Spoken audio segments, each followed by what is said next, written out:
there's an entire world of HR and services that sell into HR, sell into talent acquisition, talent sell into different levels of the human resources stack. And we've done a lot of cold email into the HR space, with some with a lot of success, a lot of interested replies, and some with very, very few interested replies. And that means that we've done a lot of testing. We've had a lot of trials and tribulations trying to figure out what can work. There certainly isn't a one size fits all in the HR space. If you think about the HR organizations as they are, there's talent acquisition side and there's human resources side, including benefits management. And then the org goes all the way up to people that are potentially CHRO or running human resources for very large organizations. Then there's talent acquisition type companies like recruiting firms and all the sort of stuff that happens in between the fractional employment folks and whatever. So there certainly isn't a one size fits all for that category. Assuming that you're emailing into the HR team of an organization, so they have an HR benefits talent acquisition type title, one of the key things that we find is that there's a lot of there seems to be a lot of tasks that folks in those positions have to do, and they seem to be sort of under-tooled in a certain sense. They don't have a lot of resources and tools at their disposal, as many as you imagine that they would have. And when someone feels like they don't have all the tools they need for their job, they're not that receptive to cold emails that are trying to pitch them tools. Partially, my assumption is probably it's because they're getting a lot of emails from all different kinds of folks, from recruiters, tool makers, and all these different, including probably candidates themselves, different kinds of staffing companies that are trying to get into them. And they very rarely see a cold email to them turn into a product or service that's compelling or interesting and get all the way through to a being implemented in their organization. That's very different from someone like a founder, co-founder, or a member of the C-suite that might get a cold email one day, sit for a demo, and within 2 weeks or something, they've bought the product and it's going great. And because of that sort of disconnect, oftentimes emails into folks with HR titles are seen as a distraction, and their curiosity is sort of hard to pique. We do see that folks in the HR space are receptive to learning opportunities. So oftentimes asking them if they want to learn something or see something or participate in something or join something can sometimes work better. And we've also seen the age-old process of offering something of value. Like, I mean, it's not quite as common in this moment, but at different times in the last 3-4 years, you've seen people give gift cards or donations in their name and things like that can sort of motivate someone to do it. And even still, you have to make sure that whatever you're offering them in terms of a meeting, even if you are putting a dollar amount behind it to try to motivate them, it helps to spell out exactly what wisdom or knowledge they're going to be getting from the meeting itself that they can take with them.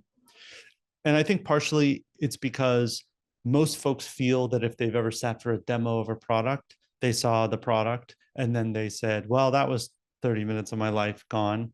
Products seem cool, but I don't think it's going to fit right for my company. They don't feel like they're getting that much out of it. So it might help to surface what information or what you're going to show them, what you're going to teach them on the call, if they do get on the call, or whatever it is you're offering, to make sure that they feel receptive to, well, it'd be hard for my org to buy this because we recently changed our this program, or we're not really doing that kind of thing now, but I would be interested to learn about this.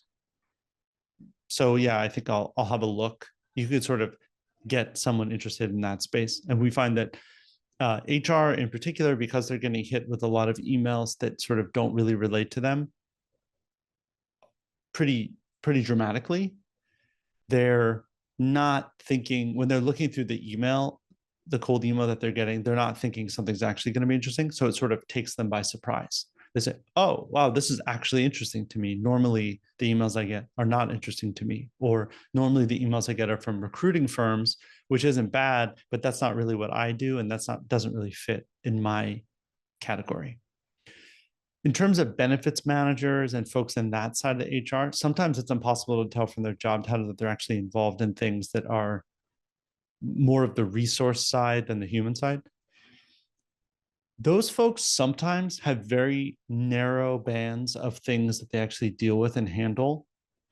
They might be gearing up, they might be doing benefits negotiations or benefit very particular elements of benefits that don't really relate to the thing that you're trying to sell them. So you're definitely going to see a lot of like not my category, like no thanks or no kinds of responses from those folks.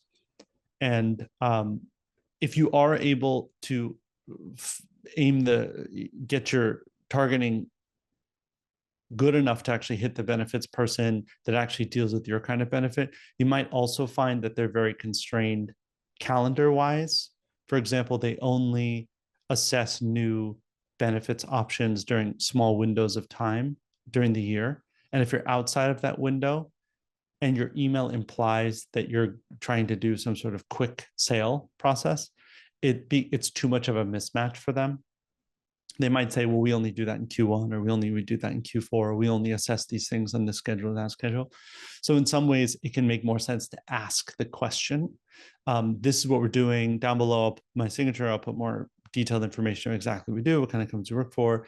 And then you ask the question of how does one, whatever it is, get involved in your organization in this way or that way? What is the typical way that your team assesses solutions like mine? You might actually get a response that makes more sense. Part of the reason why that is the case is that if someone is doing benefits, presumably there is a time when they are assessing benefits, and then those benefits are making it through to a next stage of being considered, which fundamentally means that a question, if you're a credible benefit of some sort, and your question makes sense, and your question looks a lot like the questions they answer, even for the warm introductions, then they're more likely to say, oh, I know how to answer this. Yeah, so we assess on this in the schedule and et cetera, et cetera. That kind of thing also, it's a little trick, but it can also work if you're emailing into the compliance stack, or not the compliance stack, sorry. I mean, if you're emailing into the procurement stack, because also fundamentally procurement people are assisting with the procurement process for things. You might have something that credibly can be sold through procurement. That's why you're emailing out to them, and asking the question of what is the process in the company, or how do I fit into the process, can sometimes work. The way it doesn't work, to sort of do the opposite, is it is asking them to do some homework for you. So a lot of this does depend on the credibility that you're presenting in the email and the general match of what you're offering versus what they tend to buy or offer through to their employees. So assuming that the value that you're providing or trying to provide makes sense and is relatively high value to them, they are relatively likely to participate in helping guide you through that process. Your credibility always matters in these scenarios, whether it's for the HR, talent acquisition, or whatever, meaning you do need to tell them enough about what you're doing and enough about potentially you, the sender, so they think, okay, this is credible. I should take a moment to assess whether I want to have a demo, look at a fact sheet, or share information with this person about what the next steps would be. Some other issues that come up with emailing to HR is that depending on the size of the company, there might be a lot of people on the HR team or a lot of people on the talent acquisition team, and each one might be focused on very narrow things. And if you hit all of them, you increase your likelihood of being blocked by that company entirely. So sometimes it can make sense to aim a little bit higher in the organization and ask the person you're emailing, can you forward this on to the right person, or can you route it through to the right person, or is there someone on your team that would be particularly interested in this kind of thing? That's of course on top of the credibility and you making sure that the value proposition is good and all the other things.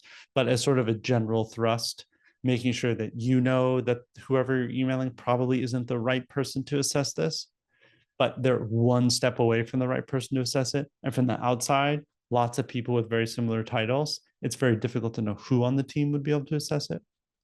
So those are some of the considerations that come to mind when we're working with companies that are emailing into the HR side of the business. And of course, you can reach out to our team, set up a call with us, and we're happy to walk you through specific examples or assess your particular use case. Hope this is helpful.